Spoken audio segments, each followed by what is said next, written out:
जेराव गावहा रिटायार जाखाबाय आरो अननानै 2 years थाखाय रैखा खालामबावगोन होननानै बिब'खौ गथ'जों गफायजों गालायनानै बियो आफादाव हाबहैबावदों।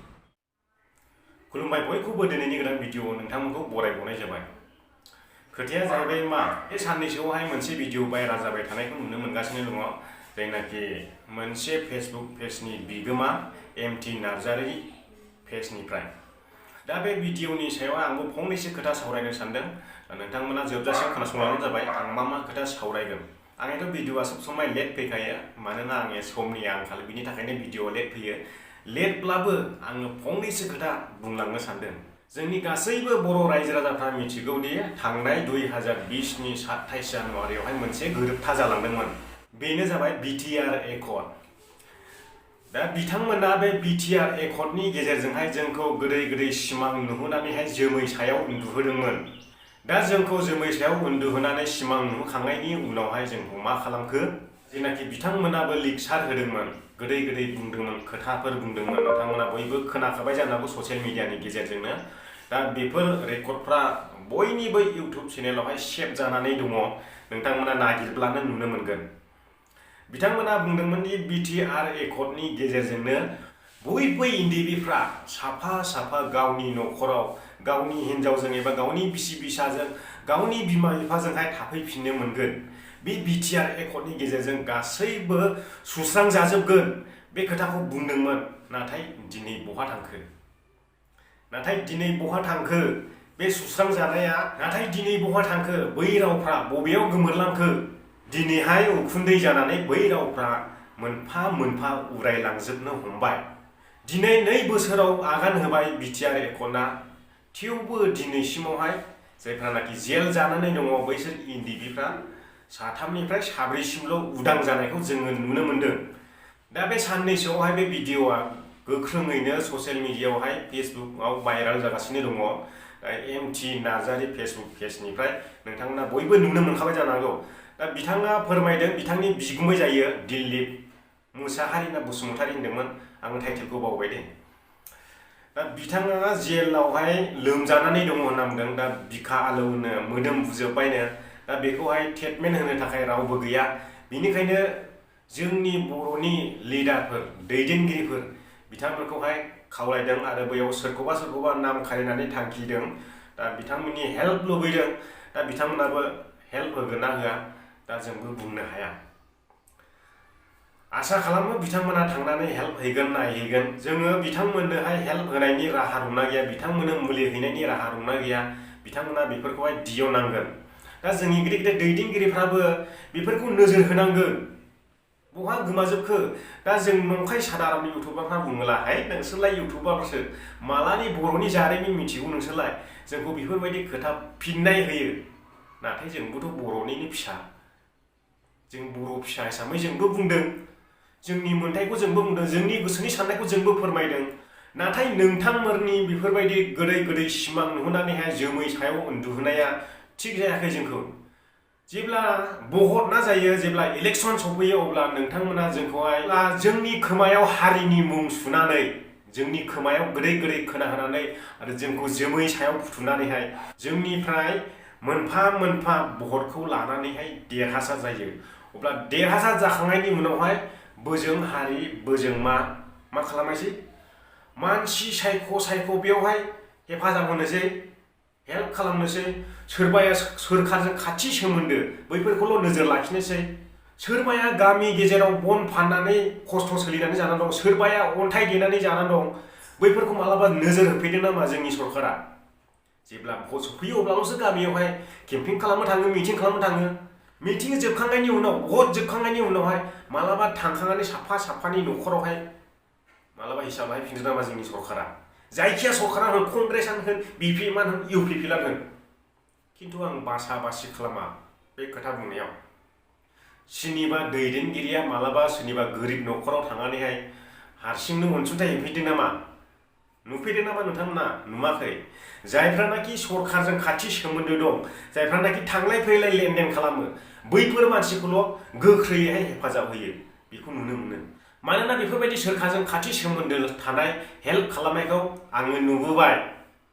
बै समाव आंबो गोबां लाइसौ फाइसौ खालामदोंमोन बै समावनो आङो नुबोदों बैयाव नुबोनायखायसो आं दिनैहाय बे खोथाखौ ससियेल मिडियानि गेजेरावहाय बुंनो रोंदों नङाब्ला आंबो मिथियामोन जोंनि बर'नि समाजाव मा सोलियो जोंनि बर'नि पलिटिकेलाव मा सोलियो आंबो जेबो मिथियामोन नाथाय बै समावहाय आङो गोख्रों ओंखारनाय समावहाय गासैखौबो आङो मोनदांबोजोबदों बेनिखायनो आङो दिनैहाय नोंथांमोननो फोरमायदों रायजोफोरनि सिगाङाव जेब्ला बिटिआर एकर्डआ जाखांनानै फैयो अब्ला बिराद गोदै गोदै रायजो राजाफोरनोहाय बिबुंथि होनानैहाय खिन्थाफैदोंमोन बे बिटिआर एकर्डनि गेजेरजों गासैबो एनडिएफबिफ्रा हाग्रायाव थानाय जेलाव थानाय गासैबो उदां जाजोबगोन गाव गावनि बिमा बिफाजों थानो मोनगोन गाव गावनि बिसिफोरजों थानो मोनगोन गाव गावनि फिसाफोरजों थानो मोनगोन आलो गोजोनै संसार मोनजासिगोन बे एकर्डनि गेजेरजों गासैबो उइद्र' जाजोब्बाय होननानैहाय बिथांमोना गोदै गोदै सिमां नुनानै जोंखौ अख्रां सायावहाय थिखोनानै दोनदोंमोन जों रायजो राजाफोरखौ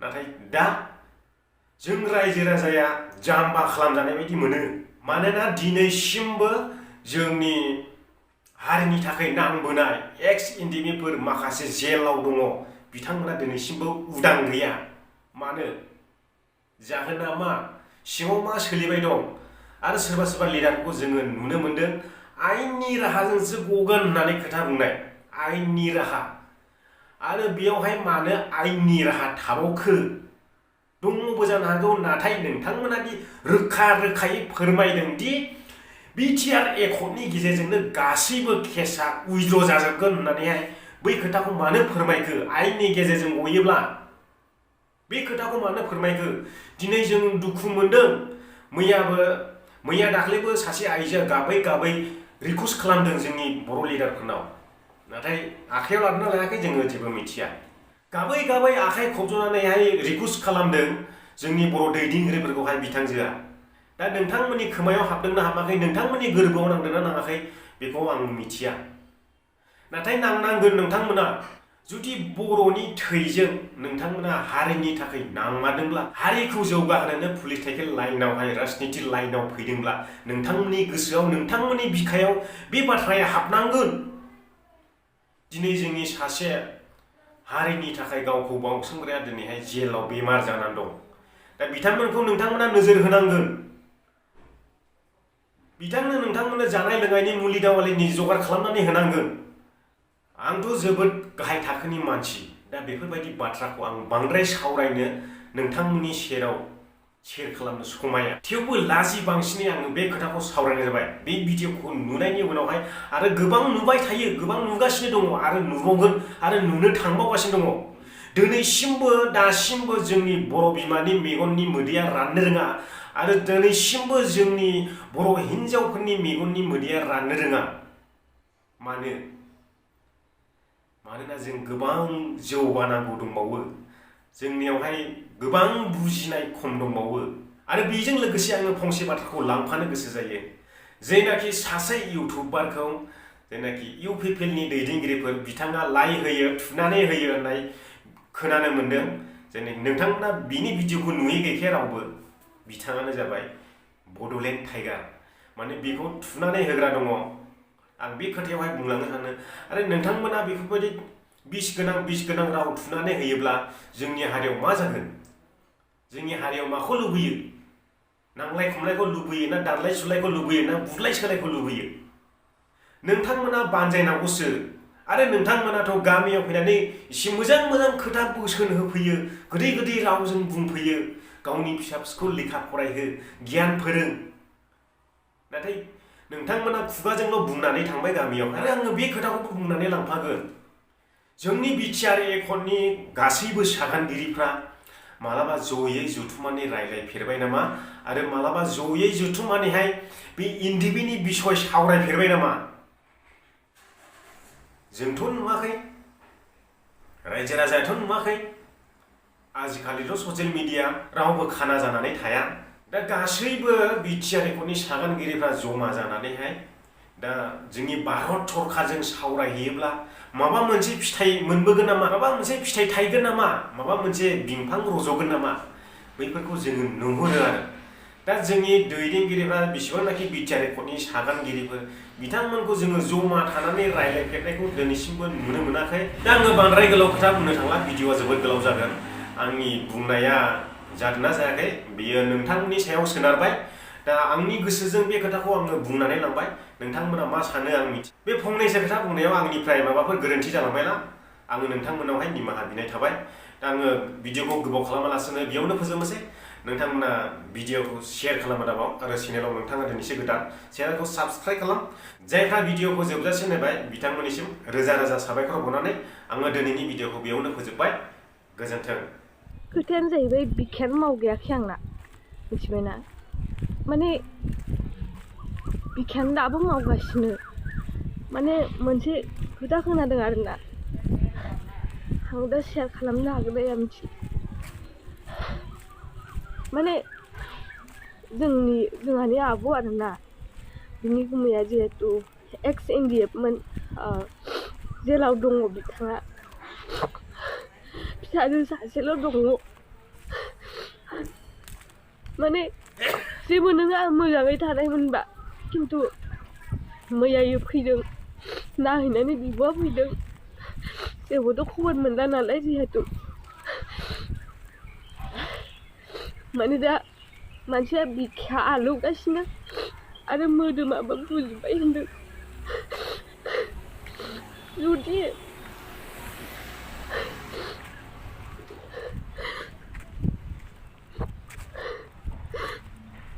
जुदि माबा मोनसे जायो, फिसाजो उन्दैखौ लानानै माबायदि संसार जागोन बिलाय? हौवाखौ लामा नायनानैनो दिनै थांनानै दङ बेसोरा। गसिगोन ना लामा नायनानै। बिखायानो मावगायाखै दाबो खोनासङो।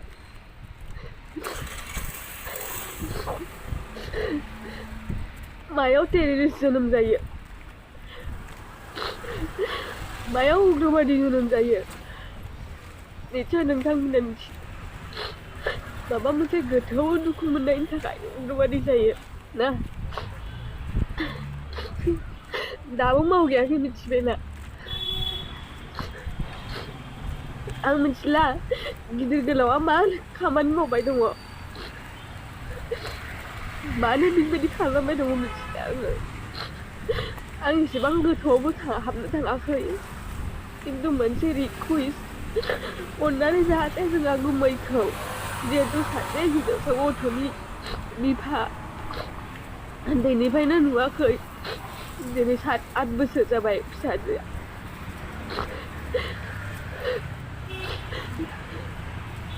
मोनसे रिकुवेस्ट, प्रकाश नार्जारि जिथुनिखि आबसुनि गिदिर लिडार, नोंथांमोनखौ अननानै रिकुवेस्ट खालामो आङो, जाहाथे जेलाव थांनानै खेबसे खबर होयो, बिसोरखौ नाहै मा जादों, जाहाथे बिसोरनि ट्रिटमेन्टआव मा नांगौ नोंथांमोना एसे मदद खालाम। बेखिनिखौ आं रिकुवेस्ट खालामो, जाहाथे जोंहाबो राहा गैया। दिनैनि जिखिनि नांगौ, जिखिनि ट्रिटमेन्ट खालामनायनि सुबिदा, बेफोरबायदिखौ जोङो होनो हाया। मा होनो, जोंहा गुमैनि स्ट'रि, दिली बसुमतारी, बिथाङा जादों बिश्वनाथ सारियालिनि सासे CEOमोन। ओमफ्राय बिथाङा जेब्लानोखि आफादाव हाबनानै दंमोन, बिथाङा बर'फोरखौ ओरैबायदि मदद खालामदोंमोन, जेराव आङो बारा जागोन बुंबोला आरोना। बिदि दैदेननायाव जि साफा सानै गोरों गथ' उजिदोंमोन, सब जोंनि गुमैनि आखायावनो उजिदोंमोन। जेरैहाय आंनि लोगो सानैसो दं, बिसोरखौ गुमैयानो मदद खालामोमोन फरायनायाव माबा मोनसे नांगौबा, आरो गैजा रोङि न'खरफोरखौहाय हा हु बायना होयोमोन, सोरनोबा मोसौ बोरमा बायना होयोमोन। आरो आफादखौ ओरैबायदि सिबियोमोन बियो, हारिखौ ओरैबायदि सिबियोमोन, जेराव गावहा रिटायार जाखाबाय आरो अननानै 2 इयार्स हारि रैखा खालामबावगोन होननानै बिब'खौ गथ'जों गथायजों गालायनानै बियो आफादाव हाबहैबावदों। इमान हारि सिबियोमोन, नाथाय बियो दिनै मानो नायफिनजायाखैथाय?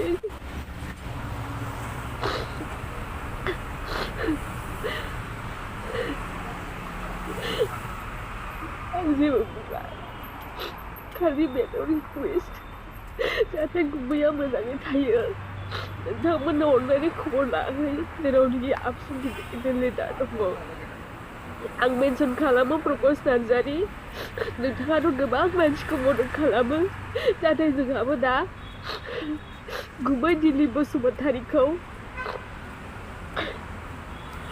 जेरावनोखि गथ' हिनजावसा सासेनि बिमा जाहाथे बेखौ मावरिया दा खालामथों अननानै नोंथाङा नोंथांमोननि ग्रुपआ मदद खालामो बेखिनियानोसै